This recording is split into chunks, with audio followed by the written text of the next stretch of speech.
Magandang araw po muli, Vice Governor Lynn Angeles pa rin po mula sa lalawigan ng Marinduque. Katatapos lamang namin at kalalabas ko lamang ng session hall ng Sangguniang Panlalawigan kung saan ngayong araw na ito ginanap namin ang ika-55th regular session ng Sangguniang Panlalawigan dito sa Marinduque.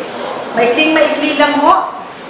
Ilan sa mga naaprubahan namin ay una, yun hong ordinansa ng Bayan ng Mugpo kung saan ay nag-create sila ng isang tanggapan, yung Person with Disability Affairs Office, at saka nag-create sila ng isang posisyon, yung Disability Affairs Officer 3 na may salary grade 18. Yan ho ay create ng Bayan ng Mugpo sa pamamagitan ng isang ordinansa, at yung ordinansa pong iyon ay dineclare ngayong araw na ito ng Sangguniang Panlalawigan to be valid and within the authority of the Sangguniang Bayan of Mugpo to enact. Sa pang naaprubahan ay ang resolution kung saan binati po namin at kinongratulate ang Marinduque Police Provincial Office sa pamumuno ni ating kuya, Colonel Melchor, sapagkat sila po ay napili na naman o nag-top 1 sa performing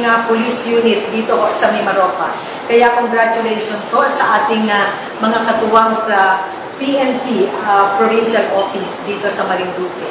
At isa pa hong naaprubahan ay ang isang resolusyon kung saan ay inaprubahan namin ang Annual Investment Program for 2024. Ayan o, nagkaroon kasi ng konting reconsideration dun sa dati naming approval because of a new document provided to us, and ngayon ho ay inaprubahan na ho namin fully ang 2024 Annual Investment Program ng lalawigan ng Marinduque.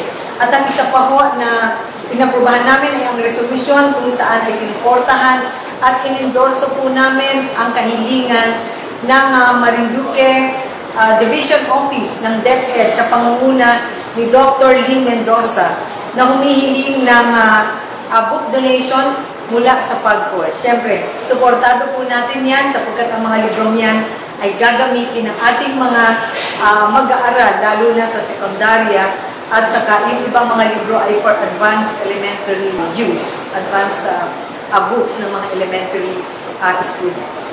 So yun ho, so far ang ilan lamang sa mga naaprubahan. Medyo mahaba ho ang discussion pero hindi ko na ho ikukwento pa muna sa inyo sapagkat mapapanood naman ninyo sa Marinduque News Network ang record ng aming session. Yun lang po muna. Happy weekend. Vice Governor Lynn Angeles, lalawigan ng Marinduque.